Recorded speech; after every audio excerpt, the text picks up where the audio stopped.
Milei declared himself to be a libertarian, and not only just a libertarian, but to be an anarcho-capitalist who sees the state as a gangster organization, who regards taxation as theft, and who wants to cut the state down to nothing. That was his declaration. That's his self-confessed program. He mentioned, especially before he got elected, as his sources of inspiration, on number one, my teacher and mentor Mary Rothbard, and also myself.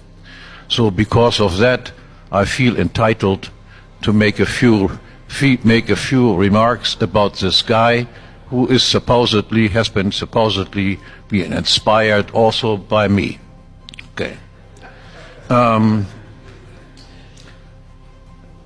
His victory was indeed sensational, that he was elected with a program like this in Argentina.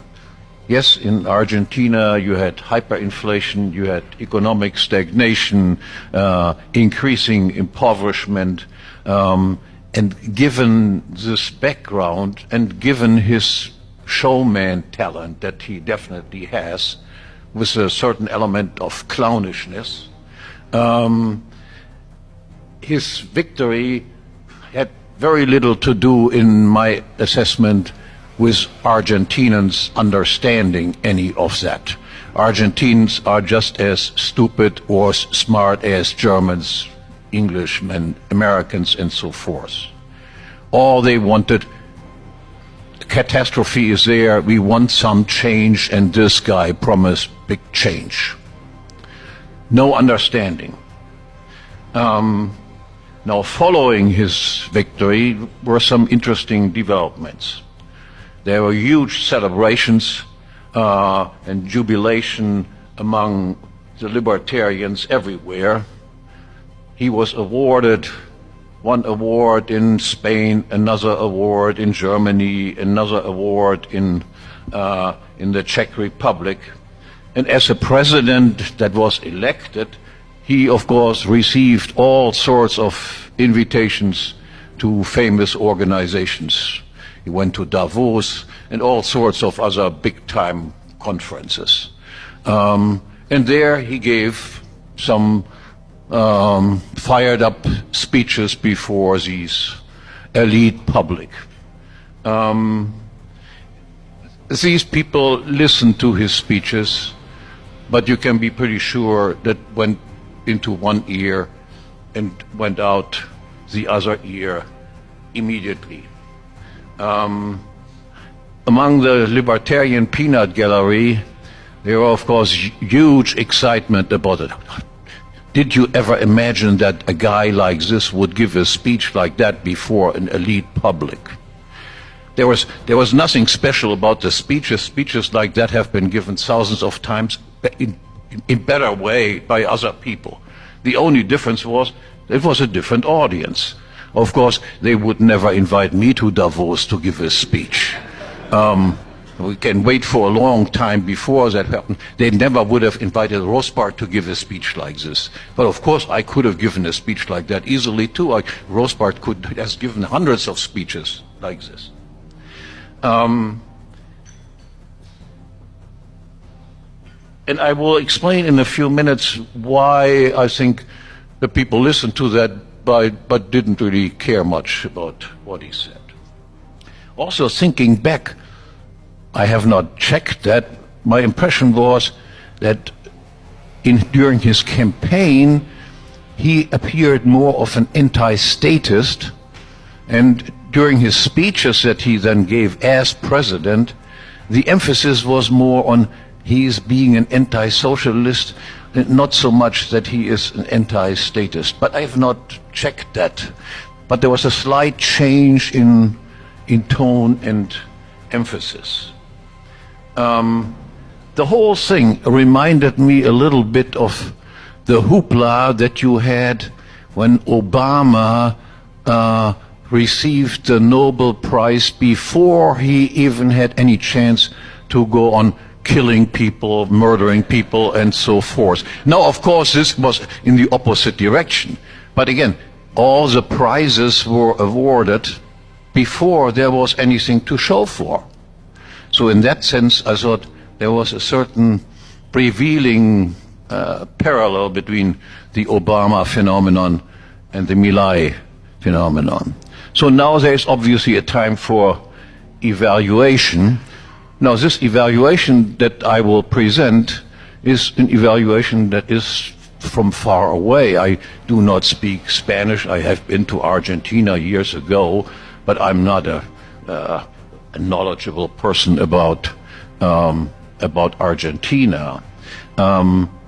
Obviously, like all libertarians, I was excited about that whole thing. So it's great, wonderful. I wish him all success in his endeavors. But I never belonged to the cheerleaders in this group. For that, I think I have been too long in this type of business. I have seen many big promises and then following huge disappointments. And there were signs that I detected from the very beginning that made me quite skeptical and suspicious about Milei. I might talk about some of this thing a little bit later, there's some sort of awkward things went on there. Now, if we look at his accomplishments, first, internal affairs. Yes, he abolished rent controls and some other controls, but by no means all price controls. There are still price controls, for instance, for medical insurance. He liberalized the labor laws, and some subsidies were eliminated, but by no means all. There were various deregulations passed, and also some privatizations occurred, but not all that many. Some politically correct ministries were closed, but a large part of the personnel was simply shifted to other departments. Yes, there was a certain number of people that were dismissed from public service, but by no means all. Many were just shifted from one outfit to another outfit.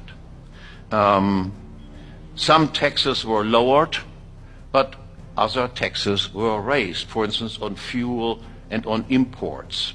And there were also some taxes even newly introduced. And remember, taxes are theft in terms of Milei. Government budget, yes, has shown a surplus, but the surplus has not led to a tax reduction. The surplus remains in the hand of the government, is further spent by the government. The balancing of the budget was not only achieved by cutting expenditures, but it also was achieved by raising taxes. There was also no such thing as decentralization of power, which is a very important ingredient of the libertarian outlook. You give more power to the provinces, to the localities. No, his program is centralize the power and limited the autonomy of the various provinces that exist in Argentina. It was hardly earth-shattering reforms, more in the line of, let's say, Reagan or Thatcher, but in terms of the program of an anarcho-capitalist, no big deal.